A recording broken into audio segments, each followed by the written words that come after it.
Good morning. I'm Ruth Appelhoff, the Executive Director of Guildhall, and it's a great pleasure to welcome you. Guildhall was built in 1931 by Mary Woodhouse, and we continue to honor our historic past. From Winslow Homer, who came here in 1874, he was the first artist to come to the East End, to Jackson Pollock and Robert Motherwell. We're doing a Robert Motherwell exhibition opening here August 8th. I hope you come see that.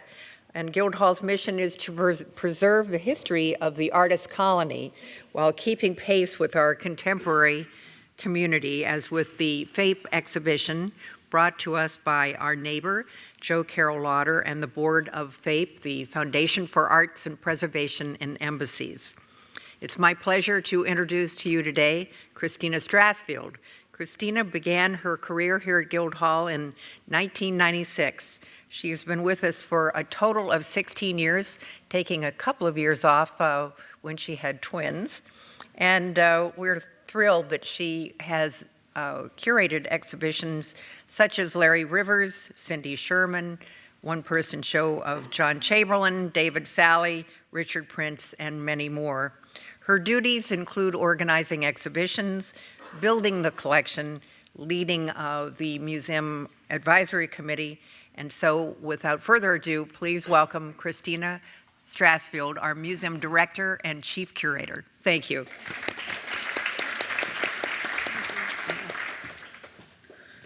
Good morning and welcome. We are truly delighted, and I wanted to give a special thanks to Jennifer Duncan, who's the Executive Director of Fape, for helping organize every aspect of this exhibition and for helping organize all of the panels. Today, we are truly delighted to have a conversation between David Rubenstein and Darren Walker. I'll just give you a few brief notes on these wonderful, illustrious men's backgrounds. Darren Walker was appointed the 10th president of the Ford Foundation in September 2013. The foundation is the second largest philanthropy in the United States, with 11.5 billion assets and 500 million in annual giving through 11 offices in the United States, Asia, Africa and the Middle East, and Central and South America.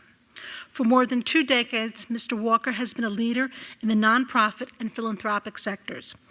Starting with a local community and economic development initiative in Harlem, then shifting to a global work on an array of social justice issues, including human rights, urban development, free expression, and more.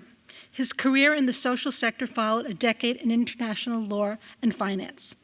Darren is the Fape's vice president. David Rubenstein is a co-founder and co-chief executive officer of the Carlyle Group. Mr. Rubenstein is based in Washington, D.C. Prior to beginning the firm in 1967, Mr. Rubenstein practiced law in Washington, D.C. with Shaw, Pittman, Ports, and Trowbridge. From 1977 to 1981, during the Carter administration, Mr. Rubenstein was Deputy Assistant to the President of Domestic Policy.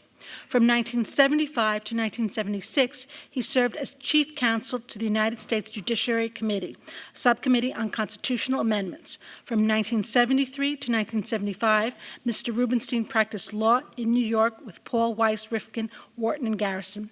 Our panelists will be speaking, and then they will be taking questions and answers from the audience. Thank you. David, Darren.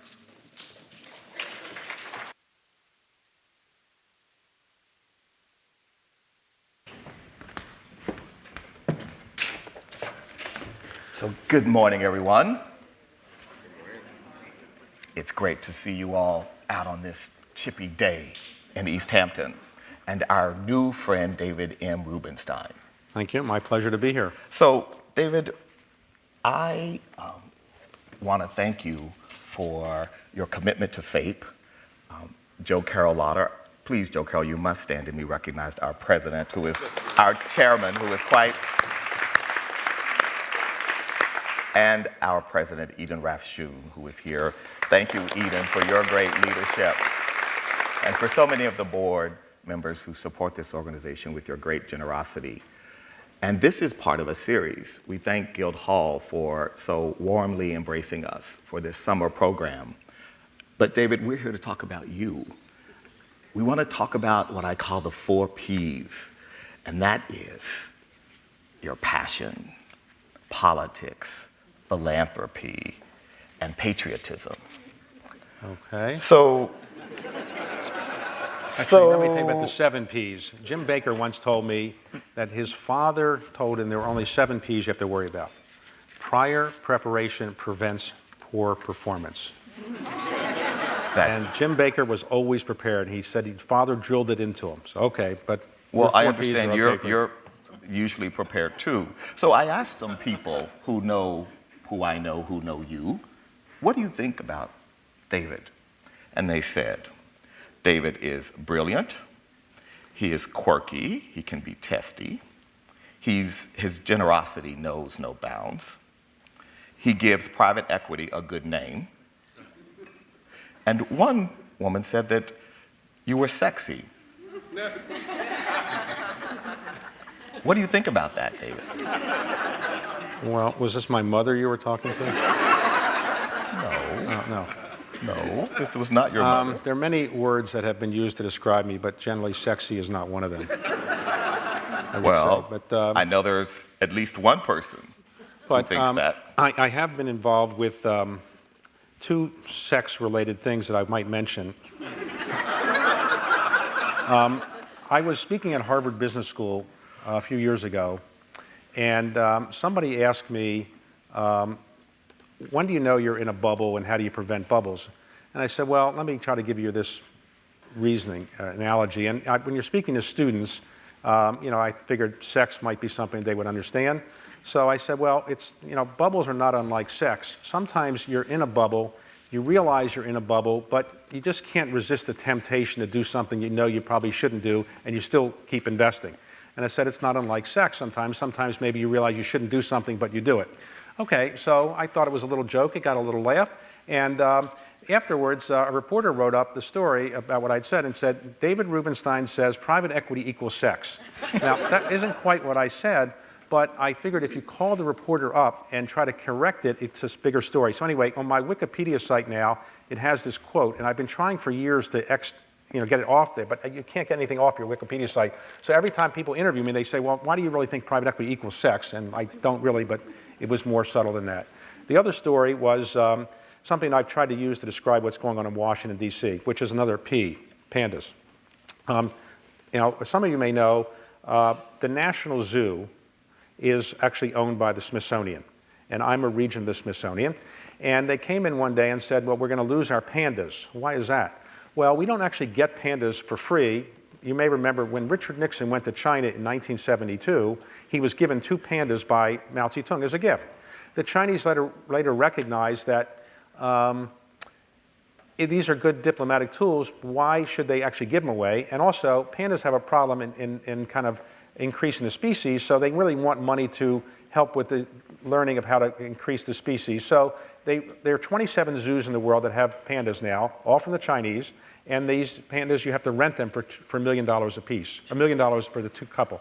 So we had a sponsor at the Smithsonian Zoo that was putting up the money, then the sponsor stopped putting it up, and so they said we were going to lose the pandas, so I said, okay, I'll help you. And I dug into the problem, and it's very interesting. Turns out that there are 7 billion people on the face of the earth, 7 billion people. We people are one of 5 million species on the face of the earth. 99% of all the species who've ever lived are extinct.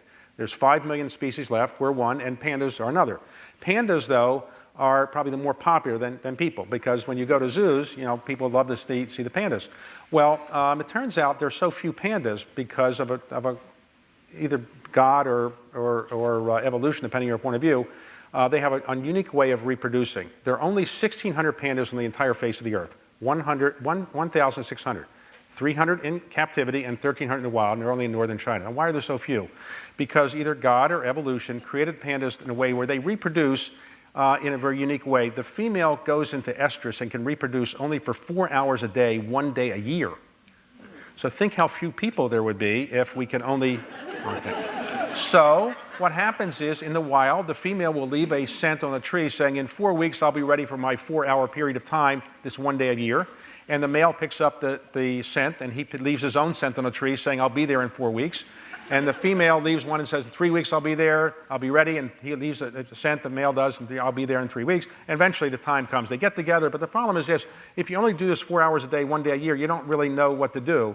And the parts don't go where they're supposed to go. And they're very, and so in captivity, they try to show the pandas what to do. So they show movies to the pandas. They call it panda porn. And it's designed to show them what they're supposed to do. It doesn't seem to have the same effect as it does with humans, though. In the zoo in Washington, D.C. this year, when the appointed 4-hour period of time came, and we know when it's going to be because of all kinds of tests, they put them together, and as you would expect, they fought. The parts didn't go where they're supposed to go, and so they quickly had to anesthetize the female, and they knew that this would probably happen, and then they said to me, would you like to see the female being anesthetized? No. Would you like to see her artificially inseminated? No. Would you like to see the semen extracted from the male? Absolutely not. So anyway, it did produce a baby panda. And I analogize this all to what's going on in Washington. Members of Congress know what they're supposed to do, but they don't know how to do it. And it's like the pandas. The pandas know what they're supposed to do, but they don't really know how to do it. Hopefully, we'll learn better how to get the pandas to reproduce sometimes better by natural means sometime soon. This wasn't what I thought we were going to talk about. Okay, all right. But I'll go with you. Well, you said I was sexy. This is my... I'll go with you. All right, okay. So let's talk about your passion. Right. You just told us about your views on sex. So it appears that you're passionate about giving away money. And so let me just recount for you.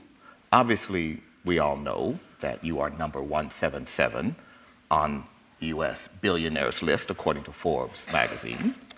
You are chairman of the Kennedy Center. You are on so many boards that I'm dizzy just looking at the list here, the number of boards, from Duke to Brookings to the Council on Foreign Relations, the Economic Club, Harvard, so many more. And you have given Duke the largest single gift to date, $44 million, followed shortly thereafter about $30 million to Harvard, $25 million to the Kennedy Center, $17 million to Lincoln Center, $10 million to the University of Chicago, $10 million to the White House Historical Association, $7.5 million for the Washington Monument, $6 million to Johns Hopkins, $5 million to the Library of Congress, $4.5 million for your beloved zoo, pandas, and $10 million to Mount Vernon. And just last Friday, you showed up at Arlington House and decided on the spot that you were going to give them more than $12 million. So is this your passion? Well, there are many people here who are far bigger philanthropists than I am, so I would say I'm a modest philanthropist compared to many people who are in this audience and who are resident in this area. I came from very modest circumstances, like maybe many people here, and my father and mother did not graduate from high school, and my father worked in the post office. He made about $7,000 a year, and so I needed scholarships to go to college and law school, and ultimately I wanted to go into public service. My goal was to be in public service and help the country that way. I was inspired by John Kennedy's famous speech, and some of you may have remembered this speech on January 20th, 1961, where President Kennedy said, ask not what your country can do for you, but what you can do for your country. In that time, I didn't think there was no private equity world. I didn't think I was making money. I just thought, what can I do to help my country? And so I really tried to prepare myself to go into the government and help the country that way.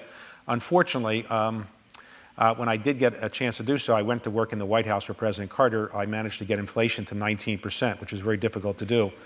And the country didn't seem to appreciate it. I got mortgage rates to 22%, also very difficult to do. And so we lost the election, and I had to go back and make a living. When I got lucky and my business took off, I realized that I made more money than I could really spend. And so I decided to kind of give back to the country. But people who are in the audience here have done the same thing. And so my philanthropy is relatively new because it's really in recent years that I've been able to give away large sums. And my view is you can only do three things with money. You can spend it, and you can only buy so many things. You can invest it, which means you really have more money to spend, or you can give it away. And you give it away while you're alive or after you're gone. And while the ancient Egyptians thought that you could bury people with their wealth and that they would need it in the afterlife, there's no evidence that you really need it in the afterlife. So I kind of think that I prefer to give it away while I'm alive. But the problem is you don't know how long you're going to live, right?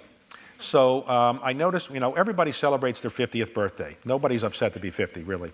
And when you turn 50, you pretend that maybe you've lived half your life, you're going to live another 50. So that's pretty good. You might not make it, but you can pretend you've only lived half your life. When you turn 60, it's hard to believe you're going to live to 120, or you certainly wouldn't want to live to 120. So I noticed when I turned 60, I thought of the world differently. I thought of myself differently. I also noticed when you turn 60, the world looks at you differently. They come up to you and say, well, you look good today. Well, how was I supposed to look? Well, no, you look good today.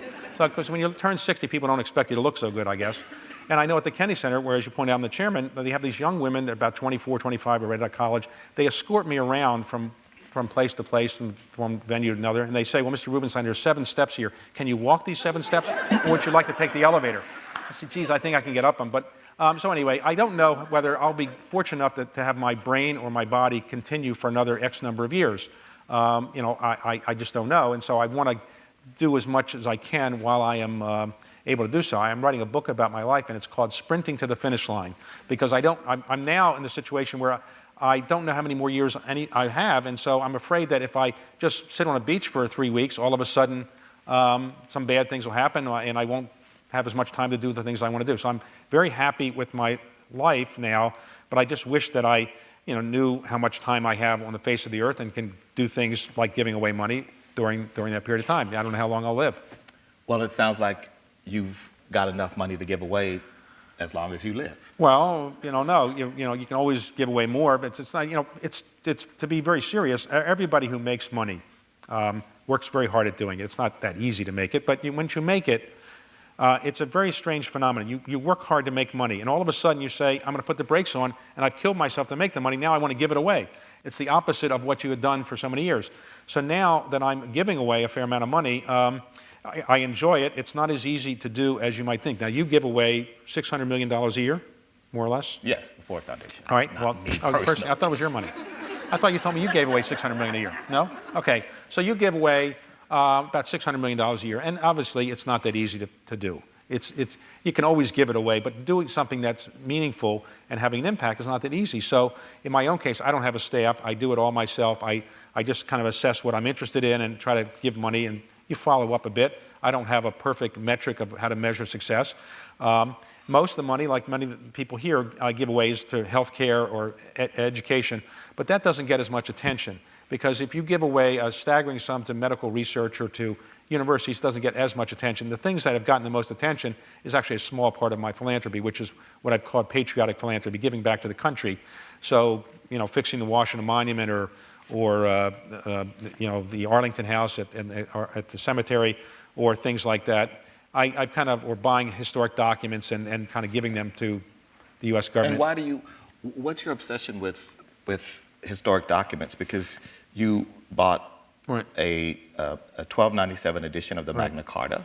You bought the oldest printed work in America, a Bay Psalm book, and of course you bought that from Sotheby's, which is a no-no, because Christie's, Doug Woodham, our wonderful, generous sponsor, is here, so we've got to get you to buy something at Christie's. I have bought things from Christie's. Oh, you have? I've bought many things from Christie's. Good, we like that. Buy more from Christie's.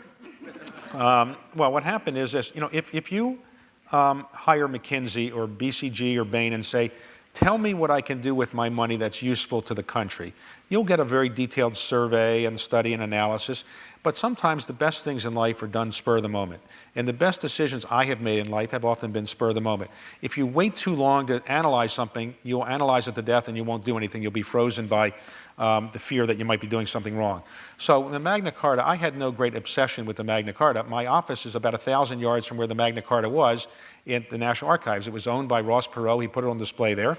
And he decided to benefit his foundation by putting it up for sale.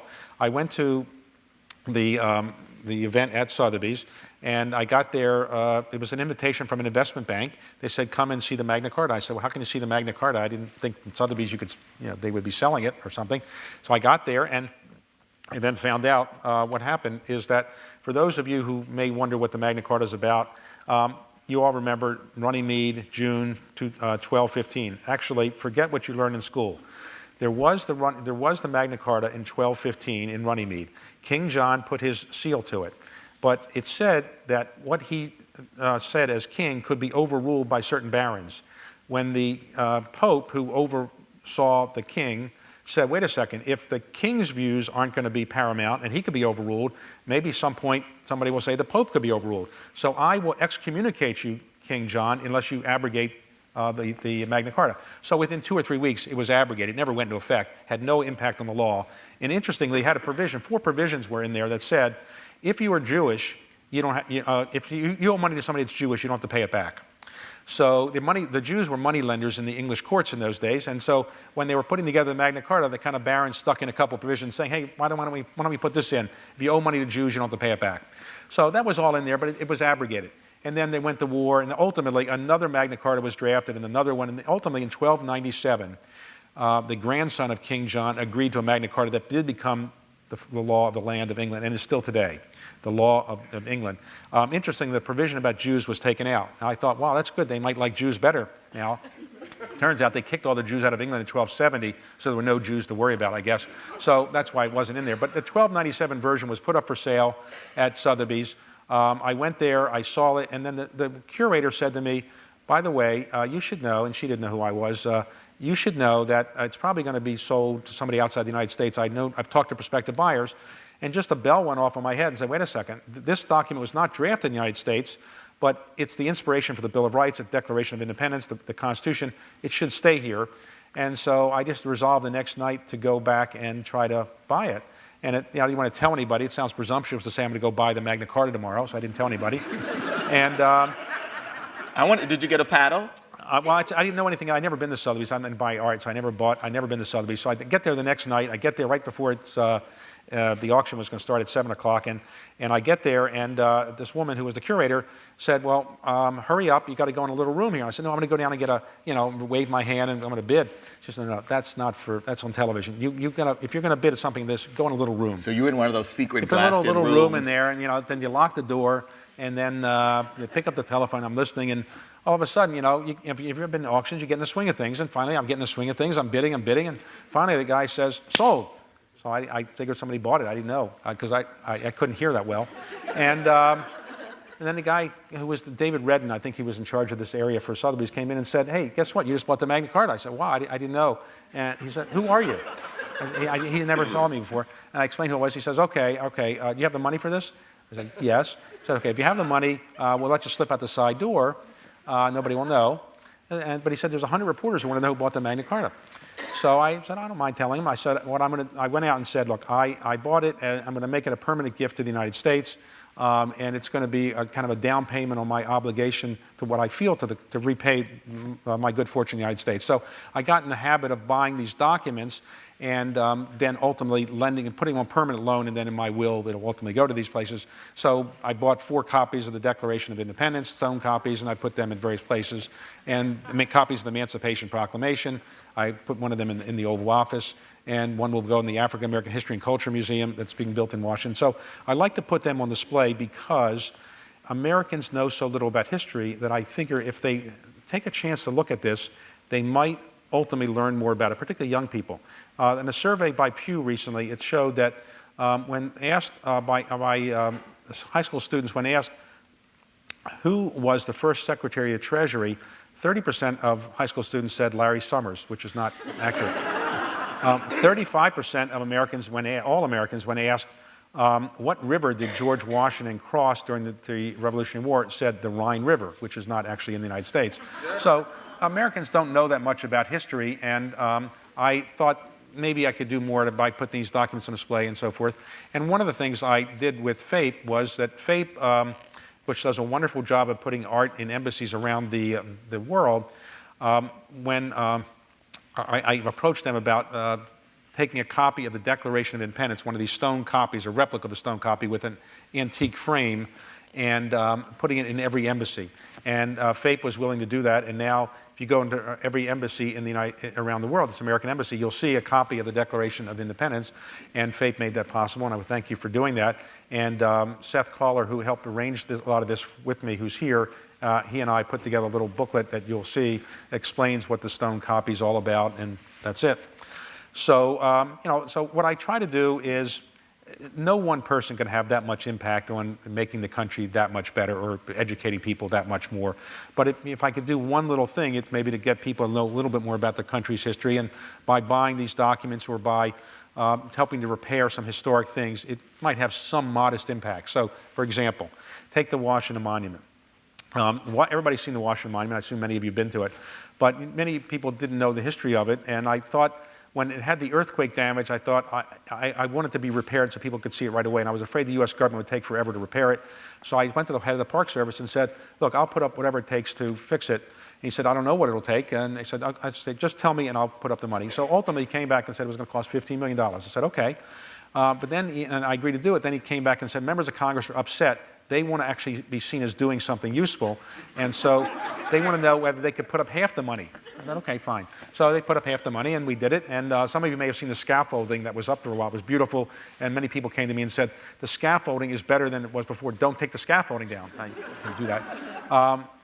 But I got there, and when the scaffolding was up, the Secretary of Interior said to me, would you like to go over and get to the very top of the Washington Monument? You can take the elevator on the outside of the scaffolding, and it's 555 and a half feet up. And the reason it's that high is when it was being built, it was realized that when ancient Egyptians built obelisks, they fell over if they were more than 10 times the size of the base. So when they were building the base, it was 55 feet. They said we can go up 555 feet. And it was a typical Washington project. They started in 1832. When George Washington died, he wasn't, frankly, all that popular because members of Congress, for a number of reasons, didn't want to have a monument to him. So he died in 1799. It's interesting how he died, and some of us don't have to worry about this. He died because when he retired from the presidency at 64. So in those age, that was considered an ancient age. He didn't think he could live much longer. I'm 64 now, so I hope he was wrong, but he didn't think he'd live much longer. He goes back to Mount Vernon, and he rides around every day in his on his horse looking at his 4,000 acres. One day he's riding and it's snowing and it's sleeting, and he comes back dripping wet. But he has guests, and guess what? Anybody who would traverse through Virginia would stop at Mount Vernon because they felt they had to pay homage to the great man. And it is said that he and his wife never had dinner alone for 20 years because they always had guests, which accounts for the fact that they were happily married, people say. So they always had guests there. He comes back that night, they're guests he doesn't know, he's dripping wet. And he said, rather than go upstairs and change and come down in 40 minutes, I don't want to make our guests feel, bad. So he sat there for an hour and a half having dinner dripping wet. Not that smart, you might say. He gets sick that night, and the next night he can't breathe. They bring the doctors in. They cut his veins because he's had bad spirits. And so the blood comes out, naturally he goes into shock. He dies. And they read his will. His will says, don't bury me for 2 days. Why would that be? Is that a religious thing? Is he really Jewish or whatever? No. So he said, don't bury me for 2 days, because in those days the doctors were so bad, they often bury people alive unknowingly. And so you've heard the expression, the coffins had bells in them. And you were supposed to, if you woke up and you were really not dead, you were to ring the bell. You've heard the expression dead ringer? That's where it comes from. You were dead and you rang the bell. So he didn't want to be in that situation. He said, don't bury me for 2 days, and then they did bury him. He also said, interestingly, I want to free all my slaves upon my death. The only founding father who freed his slaves upon death, except, he said, upon the death of my wife, they will be freed. And how would you like to be Martha Washington sitting there knowing that? She quickly said, okay, you're all freed right away. Okay, so, but George Washington wasn't that popular. They buried him there, and eventually, when the 100th anniversary of his birth came around, 1832, so people said in Washington, let's do something for him. So typical Washington project, 1832 they decided to do it. It's finished in 1888, 50 years. And if any of you have been there, you've noticed it has two different colors. That's because they started in 1832, ran out of money in 1845, Congress doesn't give any money, Civil War comes along, they finished in 1888. Okay, so when I get there that morning to go on the scaffolding up with the Secretary of Interior, who I'd never met before, she knew Sally Jewell's her name, she weighs about 90 pounds. She's in great shape. She came from an exercise company or an athletic equipment company, and she said, look, I can tell you one thing, we want to go to the top, but it'd be humiliating to me to take the elevator. I'm a mountain climber. I've climbed Mount Rainier 7 times. I said, well, it wouldn't be humiliating to me. She said, I've flown over Mount Rainier 7 times, and she said, let's climb up.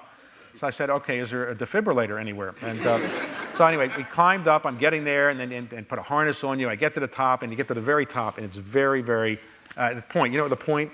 And so we get there. It's 555 feet up, and it's the greatest view you're ever going to see. All of Washington's there. And nobody was looking. There were 3 of us at the top, and Secretary, the head of Park Service, and me. When they were looking this way, I took out a pen, and I put my initials at the very top. So my graffiti is there. If any of you ever get to the top of the Washington line, you'll see DR. So, I've gotten in the habit of trying to find things that the government can't afford to do anymore. The government could have afforded the Washington Monument, but I thought this would be quicker. So the thing you just referred to, any of you ever been to Arlington Cemetery?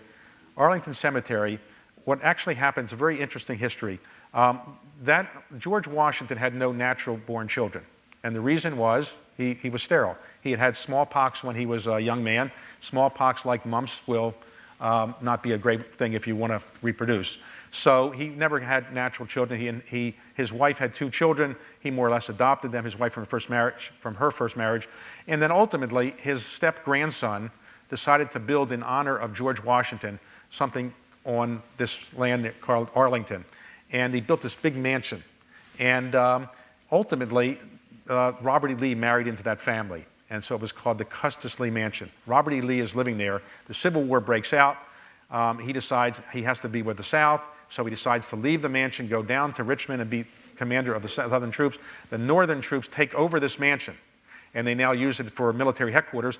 But ultimately, when the war went forward, so many people were dying, they didn't know where to put them. They decided to make sure that Robert Lee never would come back there. They decided to bury thousands of Union troops on the cemetery front lawn, on the house front lawn. And so ultimately the theory was he would never come back and live over a cemetery. So ultimately the U.S. government took it over and made it a cemetery. But the house is very decrepit now. And when I saw that, I thought it's terrible. So I said, tell me how much it costs and I will put up the money. So I looked for things like that, like Monticello. Monticello, I'd been there recently. It was not as good shape as I thought. Monticello, for some of you who may have followed the history of it, when Thomas Jefferson died, he was a brilliant man, genius, but he was not a great businessman. So he was more or less bankrupt. His family lost control of it, taken over, the Monticello was taken over by the Levy family. And then ultimately in 1922, it was considered bad to have a Jewish family own Monticello. It was a great American heirloom, and to own by the Jews, people said this is inappropriate. So the Jewish family, Levy, were forced to sell it to the Thomas Jefferson Foundation, which now owns it. But they haven't had as much money as other places. So I thought it needs some fixing up, and ultimately I wanted to build out the slave quarters. I'd like to remind people that slavery was part of our country's history, one of the worst parts, and we should not deify these individuals who were founding fathers without reminding ourselves that they were slave owners. And Thomas Jefferson had a lot of slaves, and obviously we're all familiar with the Sally Hemings story and other things. So I wanted to have the slave quarters built out there, just as I do it at other places, including Arlington House. So I try to do some things that might help in this area and try to remind people of our history, the good and the bad, and that's why I'm interested in it. But Americans have a really hard time with the bad because we like to romanticize our history and we like to mythologize our founding fathers. Well, they're like religious figures. Europeans have said to me, your founding fathers, you treat them like they're gods. They're and they have their, when you go back and read the history, they were very intelligent, white, upper-income slave owners, by and large. A third of the people who were responsible for the Declaration of Independence were slave owners. About maybe 35% of the people who drafted the Constitution of the United States were slave owners. It's a different environment. You have to just accept the reality of it, and they were different people. But it is amazing when you think about it, how we won the war against great odds, and we drafted a Constitution which today, this Constitution, it's over 200 years old and it's still largely in effect. And no other Constitution has lasted that long. And while it has its problems and it didn't have the original Bill of Rights, it was attached later on, Constitution is amazing work that we should give credit to the Founding Fathers, but we shouldn't deify them to the point where we forget the fact that they were slave owners, they had their idiosyncratic behaviors, and they did other things that don't look so wonderful in light of history. So in terms of your personal passion, you have a house in Nantucket, and I understand that coming to the Hamptons has been a different experience. How are we different here than on Nantucket? Well, I can fly from Nantucket here quicker than I can drive from East Hampton to Southampton. That's one thing I've learned. So I can probably fly from Nantucket to Washington, D.C. quicker than you can drive from East Hampton to Southampton. So for all of those who drove over from Southampton, I appreciate your making the trip. I realize it takes a while. Nantucket is, well, let's put it this way. It's different. There are no synagogues in Nantucket. Any synagogues in the Hamptons? I don't know. But yes. I'm kidding. Yes, I assume there are. Nantucket is, Nantucket, for those, anybody not been to Nantucket here? No, okay, so people know. It's an island 7 miles long. It's like Martha's Vineyard. It's interesting. Nantucket and Martha's Vineyard are 2 islands off the coast of Massachusetts. If you live in Martha's Vineyard, you think that everybody in Nantucket is a Republican, a CEO, and a right-winger. If you live in Nantucket, you think everybody in Martha's Vineyard is a Democrat, a liberal, or from show business. And these people have a culture, even though their islands are only 6 or 7 miles apart, they don't go anywhere. It's more likely that somebody from Martha's Vineyard will go to London to do something than somebody from Martha's Vineyard will go to Nantucket. There's no ongoing boat traffic or anything. It's very difficult. They're different cultures, and they hate not hate, but they don't intermix that much. Nantucket is a culture where they're very proud of their history because they were the whaling capital of the world, and that's where they made their money. But then when the whales went out of business because oil came in and whale oil wasn't valuable, they reinvented themselves and they came up with a new thing. They discovered something they never realized they had before. It's called tourism. And they made themselves into a tourist place, and now it's a place where, there's 7,000 people that live there during the year, but 50,000 in the summertime. And it's a pleasant place. It's different than the Hamptons. It's they still like to pretend that they're not wealthy and that it's just, all shucks kind of people and down home. But there's some wealthy people there, but they're just a different environment. The Hamptons is much bigger and spread out and so forth. But they're both very pleasant places. So when you're on Nantucket, do you chill out? What does David Rubenstein do to relax? Well, I'm doing this. I'm relaxing now. But I don't really, I'm not that good at relaxing. I have a theory that when you relax too much, your immune system will slow down, goes to sleep, and bad things will come in and germs will attack you. So any of you ever seen the Woody Allen movie, Sleeper? No? Okay. So you remember, well, I won't go through that. It's too sex-oriented, I guess. But anyway. No, why stop now? No, but they were getting, he was having a date, and all of a sudden everybody were getting excited. The sperm and were getting excited. They were going to get into commission and so forth. Well, I have a view that my body, you have things in your body, and when you are working hard and you're moving forward, you don't have time for germs to come in and attack a weak system. If I sit on the beach for 3 weeks, all of a sudden the little parts in here that we're going to get excited, they're going to fall asleep, and something will attack them. So I don't like to kind of relax. I'm not very good at relaxing. I have a big rock in front of the house that says, on the whole, I'd rather be working.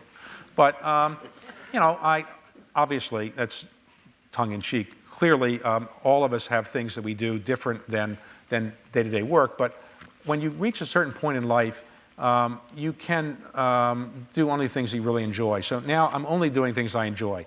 I don't have to do anything I don't want to do.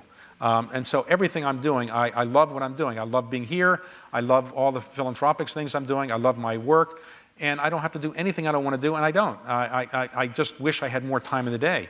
And you realize when you get older, you can't quite work at the pace that you did, when you were 20s. Well, but think about the lifestyle choices for young people today, because they do work particularly. I mean, think about the young men and women at Carlyle. And I mean, J.P. Morgan recently sent out a memo to staff saying, please stop working on Sundays, because they were concerned that the young associates and young vice presidents were in the office 7 days a week. Well, I don't know if they fired anybody that was in the office on the Sundays or so forth, but I recognize that there is an obsession as a young person to work hard, and I did when I was very young. I worked very long hours, but now I don't regard anything I'm doing as work. All my philanthropy and everything is pleasurable, and my job is pleasurable. So it's not work, and so putting in long hours doesn't bother me. It's just my concern is I don't have enough time in the day to do everything I want to do. Let's talk about power. Right. You have a lot of it. I don't think so. And your first encounter with power, I bet, was when you worked in the White House, because at that time, to be a Yes. young person, Yes. given that important job and that much responsibility. Yeah, I wasn't qualified for it. Most people who work in White House staffs at a very young age are not qualified. So I was 27 years old. I was 3 years out of law school, and I became the Deputy Domestic Policy Advisor to the President of the United States, 3 years out of law school. I wasn't qualified, but I thought President Carter wasn't qualified either. Nobody was qualified. None of us were qualified. We didn't know what we were doing, and we were learning on the job. But it's an interesting, and I don't know if you've had this experience, will probably understand what I'm saying. When you work at some place like the White House or the Ford Foundation, people treat you with a great deal of respect. So people come in the White House, they're very famous people, and I'm 27 years old, and they're treating me like I'm 54 and I have actually achieved something. And then I thought maybe these people really take me seriously. When we lost the election in 1980, I started calling all these people who said, you know, when you want a job, call me. And of course, none of them called me back, because when you're out of power in Washington, you're a dead man. So I learned more in the period of time after we lost the election than the 3.5 years before. But there's no doubt when you work in the White House or one of the equivalent kind of jobs, you have some power, but it's all ephemeral, very ephemeral, because it's very transitory. Very few people have power for a very long period of time. But how do you guard against the kind of egocentrism that can be generated by this kind of access? Well, you need to have people surround you who tell you that, you know, it's transitory, ephemeral, and so forth. But when I hire people, I very often look for one skill. I look for intelligence, but I don't want geniuses. Geniuses are impossible to manage, so I don't try to hire geniuses. I like people that work reasonably hard, but not obsessive so to the point where they're unhealthy in their work habits. But I also like people who are humble. Humility is a very important thing. And arrogance is something that I think generally doesn't work. If you meet some of the most accomplished people in the world, they are relatively humble because they realize that luck took a large part in their success. And there are very few of the most accomplished people that I've met who are arrogant, bragging, and so forth. Some people that are arrogant or bragging are really covering up for something else, I think. So I try very hard to find people that have some humility to them because they recognize that life is more complicated than just bragging about how great one is. And for you personally, when you think about your journey, what were the times when your humility was particularly needed?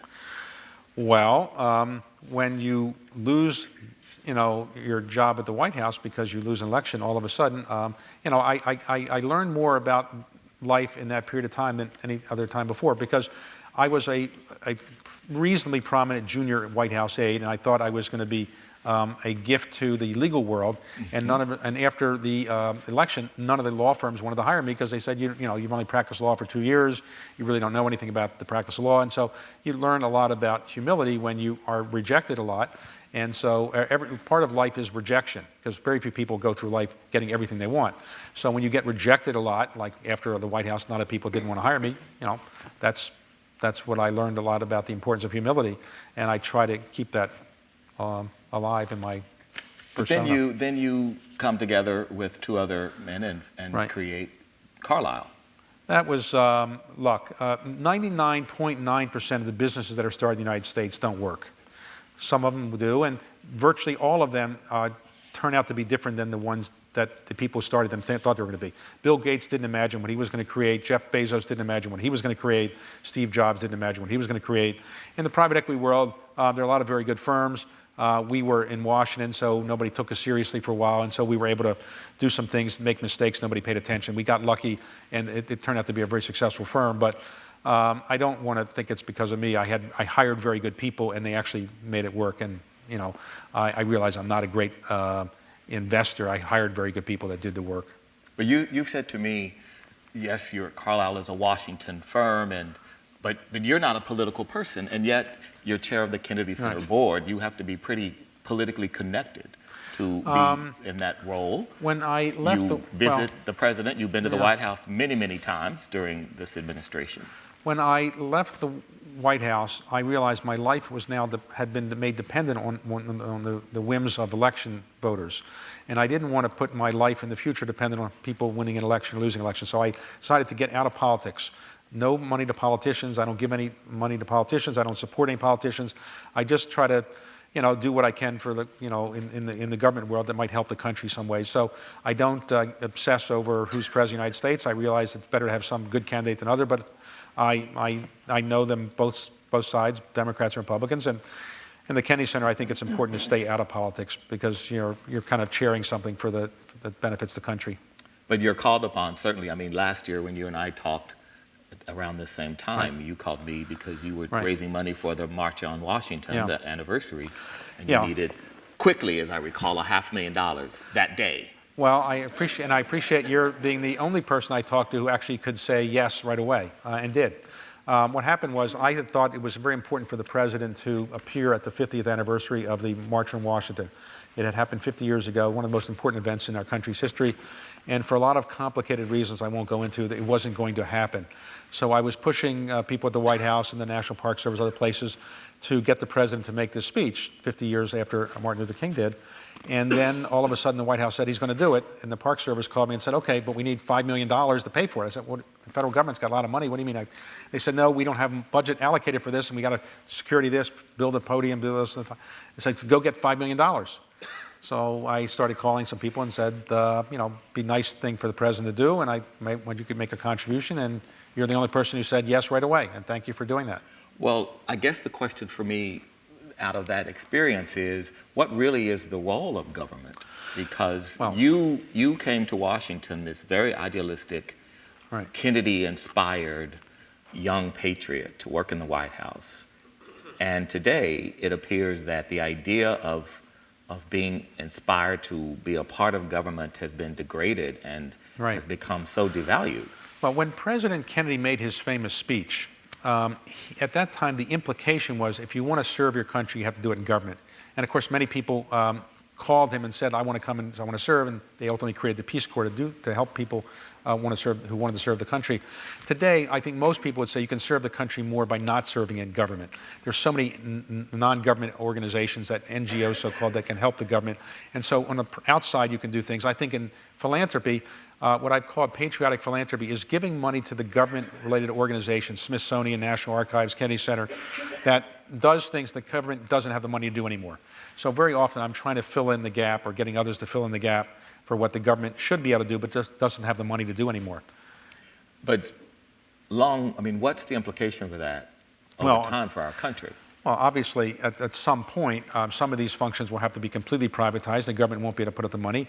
But clearly, if we have greater economic growth and we have smaller deficits, eventually the government can afford again to do what it used to be able to do. But right now, we're probably going into an era where the government isn't going to be able to do things that they used to be able to do. Take the NIH, National Institute for Health. Their budget is dramatically down. As a result, biomedical research is way down, and we're going to fall behind other countries. The government doesn't have the money that it used to have. This is true in the Smithsonian. This is true of so many organizations that we think about. Take the Smithsonian, which is 19 museums, soon to be 20. The government puts up, let's say, 75% of the money to operate it, but the other 25% has to come from the private sector. And it's very hard to convince people to give money to the Smithsonian because they think the government's putting up all the money. The government doesn't have the money to do what it used to be able to do. So I try to convince people that maybe giving back to your country is not a bad thing. And all of us who are involved in philanthropy are trying to help make the world a better place. Nobody wants to make the world a worse place, right? Everybody wants to make the world a better place. Nobody really knows the best way to do it. One of the ways that people who've come from modest circumstances in the United States and his way to give back to the country, or anybody in the United States can give back, is to find things that you can make the country a little bit better and things that the government used to be able to do but can't do adequately anymore. Now, there's a lot of other good philanthropies you can do, but I just encourage people to consider this as one of the areas they might consider in terms of philanthropy. And I try to remind people that philanthropy is an ancient Greek word, and it means loving humanity. It has nothing to do with rich people writing checks. It originally meant helping other people. And I tell people that you can help other people and you can be a great philanthropist by giving your time or your energy or ideas if you don't have money. If you have money, you can give that as well. Sure. But I want people to just think that helping other people is a good thing, and I tell people to do it for a selfish reason. You should be helping other people because it's probably going to help other people, but it's selfish. When you help other people, you feel good about yourself. Nobody ever says, I just helped some people eat who couldn't eat before. I just gave some money to scholarships to some kids who couldn't afford to go to school. I hate myself for having done that. I hate myself for having helped these poor kids. I hate myself for this food shelter that I gave some money to. Nobody does that. Everybody is happier for having helped other people. And my theory is that when you're happy, you live longer. So it's a selfish thing. If, grumpy people don't live as long. Happy people live longer. But you said something to our friend John Meacham at the library on this issue. You said, as I recall, you said that you spend a lot of time with rich people, and that what you find is that most are actually not happy. Well, a lot of them are not happy. A lot of them are not people who are giving away money either. A lot of very wealthy people are not that, philanthropic. I think they hold on to the end. And I am amazed at how many people I read about who give away no money during their lifetime, and they create a gigantic estate at the end, and it does great things. In Washington, D.C., a man who owned the football team, the Redskins, Jack Ken Cook, very wealthy man. He gave away relatively no money during his lifetime, and then he left a gigantic estate of several $billion, and it does great work now in the Cook Foundation giving away scholarships. But why not do that while you're alive? There's another very prominent person who was a good philanthropist, and at the age of about 89 or so, he made a large gift upon his death. And I said, well, why is he waiting until he dies? He's 89. How much longer does he have to wait and hold on to that extra money? But I just think that, a lot of the very wealthy people are tortured, and they don't know whether they deserve the money, they're not sure what to do with it, and all kinds of complicated family issues. But I wouldn't say that the wealthiest people that I've met are the happiest people. I'd say the least wealthy people are often happier. But there are some people who are very wealthy, who are very content with their life. Warren Buffett, I think, is very content. I think Bill Gates is pretty content, and they're doing a lot of philanthropy. I also think that if you do things in philanthropy, you can probably get to heaven more quickly, which is a certain important thing. Now, I can't guarantee that to people, but I'd say, why take a chance? So, David, here's what John D. Rockefeller had to say about philanthropy. I believe every right implies a responsibility, every opportunity an obligation, every possession a duty. This is what John D. Rockefeller said. What do you think about this in John D. Rockefeller? Well, John Kennedy used to say, and a quote he got from his mother, and she got it from the book of Luke in the Bible, essentially, those to whom much is given, much is owed. And so therefore, those who have been given a good amount of good fortune in life, they owe it to other people. So yes, you can go through life and not try to help anybody else, and maybe you'll be happy doing that, but I think you'll see greater happiness if you help other people. Now, Thomas Jefferson wrote the Declaration of Independence, and he wrote a sentence that became the most famous sentence in the English language. And it wasn't intended to be that famous, and it was ignored at the time. The sentence was, "We hold these truths to be self-evident, that all men are created equal, that they're endowed with certain rights. Among these are life, liberty, and the pursuit of happiness." Life, liberty, and the pursuit of happiness. So he was saying that one of the most important things is the pursuit of happiness. The problem is he didn't tell us how to pursue happiness and what happiness really is. And obviously it's very hard to go through life and know what creates happiness. But I do think that people that have given away things or have helped other people or been philanthropic are probably happier than people that didn't do that, with a few exceptions perhaps. Well, Martin Luther King made a more, I think, provocative statement about philanthropy. He said, "Philanthropy is commendable, but it must not cause the philanthropist to overlook the circumstances of economic injustice which makes philanthropy necessary." Well, there is a school of thought in the business community in the United States that giving away money is not a good thing. There are some people who've made a very reasonable or intellectual argument that the most important thing wealthy people can do is create more jobs. If you create more jobs, there'll be more economic wealth. There's more economic wealth. The people in the lower part of the economic spectrum will rise up. That's a view that some have, and you have to make a choice. I think that trying to give away money or help people do things that they couldn't otherwise do is a good thing. I don't say you have to do it at the exclusion of creating jobs, but don't you think, David, that today there is less social mobility, less upward mobility? Right. I mean, I think the research shows that. I mean, right. I was a poor kid of a single mother with 4 kids, and neither of your parents were educated, and yet both of us certainly would be deemed quote-unquote successes. There are 2 issues that people struggle with today. One of them is income inequality, and the other is social mobility. They're slightly different. Income inequality deals with the fact that the upper 1% of the population in the United States, wealth-wise, owns more of the wealth in the United States than the bottom 20%. And the disparity is greater than any time since 1929. So we are seeing that the economic recovery that we're now in, and it's still going on, has produced a very good thing for maybe people in this room. or people can afford to live in the Hamptons. The stock market's at a record high, interest rates are very low, you can borrow money very cheaply, the corporate profits are at record highs. But for people who are below the certain economic spectrum, they're not doing very well. The unemployment rate is still very, very high, and the marginally attached rate's about 12%. And people forget what it is, people in this audience and myself will forget what it is to be a middle income. When President Obama was running for election, he said, I'm not going to increase taxes on the middle income. Okay, who could be against that? And he said, therefore, if you make $250,000 or less, I'm not going to increase your taxes. But I think he didn't realize that 250 is the upper 2%. In other words, people who make 250 and above is the upper 2%. So, you know, if you make 200,000, you're still in the upper 5% of the United States. The actual median income in the United States for a family of 4 is roughly $60,000 for a family of 4.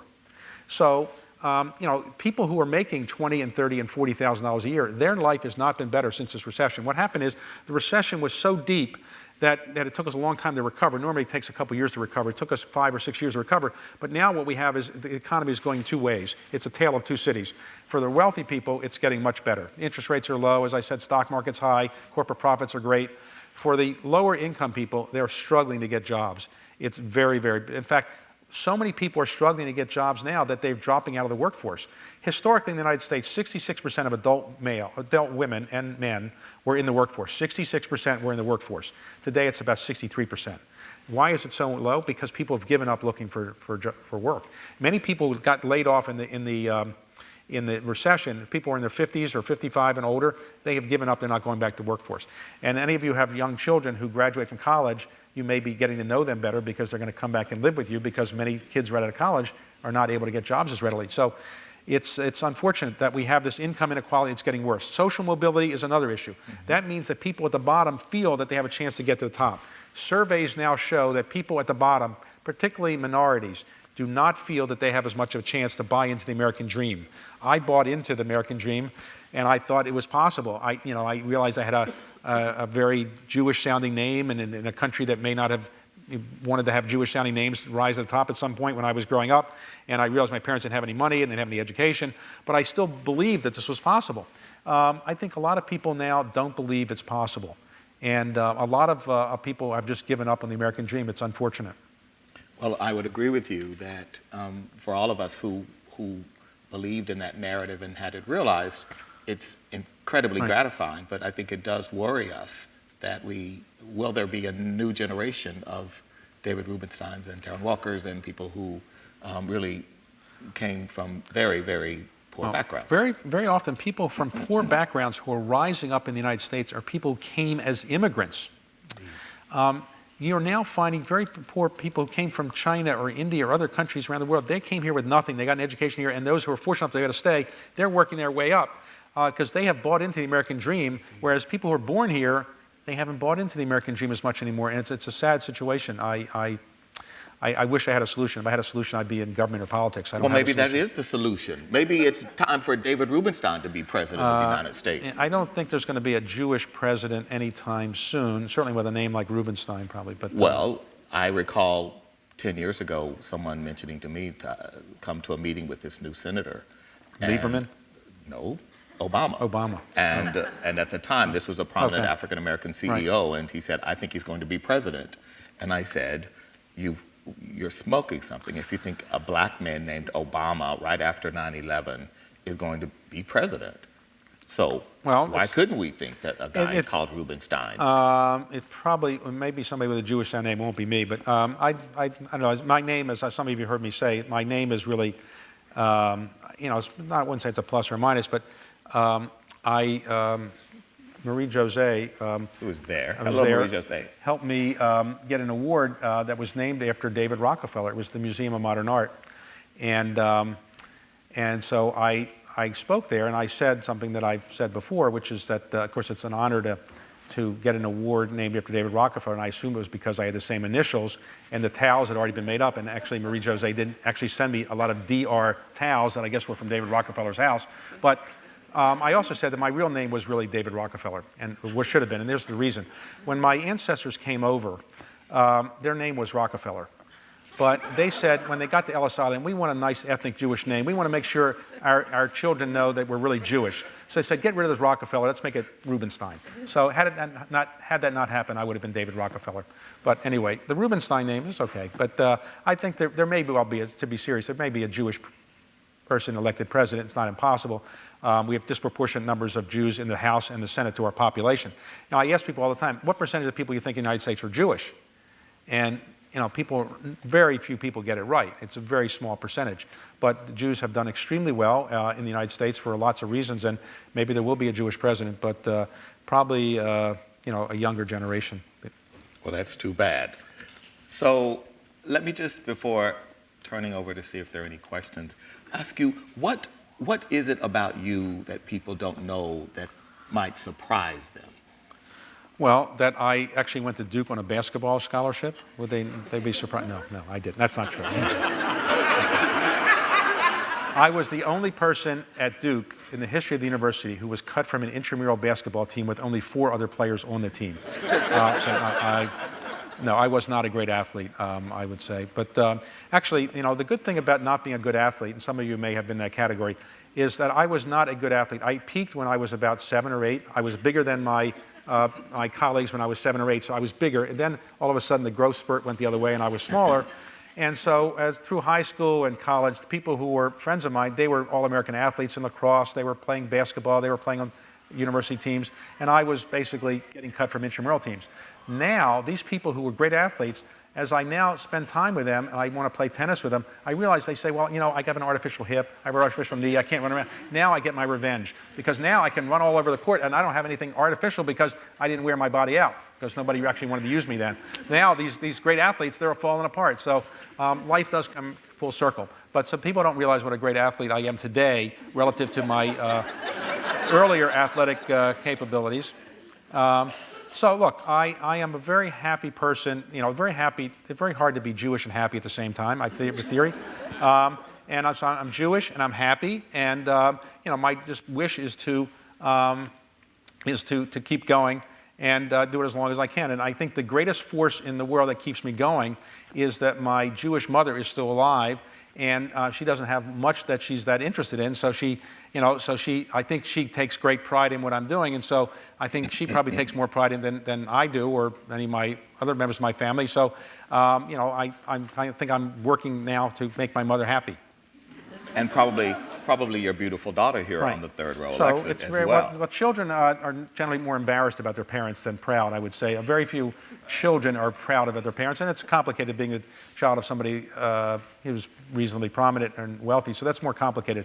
But as all of you are parents know, there's no greater force in the world than the pride a parent will have, particularly a Jewish parent, on a child who does well. So But how do you do that as a parent? What parents struggle with today is how do you validate your children's achievements without valorizing them and turning them into brats? Look, it's very complicated. But the people who are the most accomplished people in the world, very often, people who win Nobel Prizes, people that have changed the face of the world, are people that came from probably lower middle class backgrounds. It's happened, of course, that somebody came from a very famous family and a very wealthy background. They might be highly motivated, but it's much harder. When I grew up, I thought I had a disadvantaged background. I really think now it was advantage because I came from nothing and I had to work hard. Growing up as one of my children is not that easy because, they're going to say, well, you got anything you got because your father was wealthy or something like that. And it's true of all wealthy parents, and it's true of all prominent people who may not be wealthy, but their kids are, growing up in a different situation. It's very complicated. So I think growing up in an environment when you've got a prominent family is not that easy, and it's much, much harder. And I sympathize with all the parents who are prominent, who have to raise children. And you remember Jackie Kennedy said, the only quote I remember of Jackie Kennedy's, which is, if you mess up raising your children, nothing else matters. So in the end, the most important thing in life is probably making sure that you perpetuate whatever your beliefs are and try to do that through your children to the extent you can. But if you're prominent, you have to recognize your children have to lead their own life. And if you tell them you do this, that, you're going to rebel. So you got to be very careful. And all of your parents know raising children is the most difficult thing in the world. Indeed. Any questions from the audience for David? Yes, madam here, please wait for the microphone. And tell us your name, please, and ask a question. My name is Amy Young. I was curious, with all of your interest and everything, what your thoughts are in terms of infusing politics more with "in God we trust," to kind of bring about change, and as it relates to economics, as it relates to science versus, creation and all of that. It's a complicated question. Next week, I'm the president of the Economic Club of Washington, and I bring in people to speak. And originally, my job was to get business people to speak, and I realized very quickly business people are very boring speakers. So I stopped letting them speak. I interview them, and I try to make it somewhat humorous. And in 2 weeks, I'm going to interview Francis Collins. For those who don't know, Francis Collins is the head of the National Institute for Health, and he is the person who more or less tied the battle to discover the human genome. So he and Craig Venter came up with the human genome, a very important scientific breakthrough. But when he became the head of the National Institute of Health, he was criticized by some members of Congress and for many people in the scientific community because he is a fervent Christian and a very big believer in God. And many scientists don't like to wear their religion on their sleeve. And so people said, how can we let the man who's in charge of giving away money to scientists in the country believe in God? Because it'll be a bad thing. And he's written books about it, and it's a very complicated subject, and I've looked forward to interviewing him about it. Nothing that I'm going to say today is going to resolve that issue. Obviously, nobody really knows where we came from and how we got here, and Albert Einstein struggled with this issue too, the most famous scientist of them all. He, in the end, kind of concluded that there must be a God because otherwise they just couldn't have figured out how this could have happened by chance. But, everybody has to balance whether they think God is what God does and whether it's an all-powerful being and deciding what's happening every day, or whether it's just a person who set the universe in motion and not really playing a daily role. Complicated. I think in politics, everybody likes to use the word God. Nobody doesn't like to use the word God, with a few exceptions. If you look at the greatest speeches ever given in politics, they all end with the word God. So John Kennedy, he ended his famous inaugural address. Everybody remember this? He ended it with reference to God. Abraham Lincoln ended the Gettysburg Address with reference to God. Martin Luther King ended the famous speech with reference to God. And I think politicians have a view that if you bring in God at the end, you kind of elevate yourself somehow. My favorite quote from John Kennedy's speech is not, ask not what your country can do for you. And that was the speech. John Kennedy gave that speech. None of you probably remember that speech. It was 14 minutes, that's all. And he was a terrible speech maker, generally. He was considered not a good speech maker, and he had lots of speech coaches, but that was the best speech he ever gave. And he practiced it, and he knew it cold, did it in 14 minutes. He spent a lot of time working on the writing of it with Ted Sorensen. And he wanted to be like Churchill. He wanted to have a signature line in his speech, and he knew that would be the signature line, ask not what your country can do for you. But the more important line, and the one that's actually also at Arlington, is with a good conscience, our only sure reward. With history, the final judge of our deeds, let us go forth to lead the land we love, asking his blessing and his help, but knowing that here on earth, God's work must truly be our own. And that's how he ended the inaugural address. And that's, similarly, Lincoln ended, as I said, the Gettysburg Address with reference to God. So God is complicated. I think politicians like to invoke it a bit when they make their speeches. And I think increasingly, when I end some of my speeches, I do some of that too, probably for the same reason. But maybe, I don't know why, but I do. Yes, sir. Here. The mic is on the way. I just want to say thank you. I was one of those, as David knows, that came from Southampton, so I came over the border. Right. And I said to my wife this morning, who's a member of the board, an hour trip this morning, and I've heard David before, but you've taken some very complicated subjects, not the least of which is the last one, and I think we've all thoroughly enjoyed this morning. Well, thank you. Thank you very much. Well, I think that is a good way to conclude. But I do want to take a moment to thank you, David, in particular on behalf of FAPE, because the extraordinary gift of the Declaration of Independence that is now being sent to over 170 American embassies around the world. We have one copy here in the foyer that acknowledges your remarkable philanthropy and generosity. So I think you understand now that the Hamptons loves you, and that You mustn't be a stranger Right, here, okay. David, and don't go back to that little island with those people who all think that we are a bunch of Philistines over here, and not talk about what a great time you had in the Hamptons and It was great. how beloved you are in the Hamptons. I'm selling my house in Nantucket today. All right. Thank you all very much for coming and giving up part of your Sunday morning, and thank you all for listening and indulging me. Thank you very much, and thank you for the great job. Good job. Good job.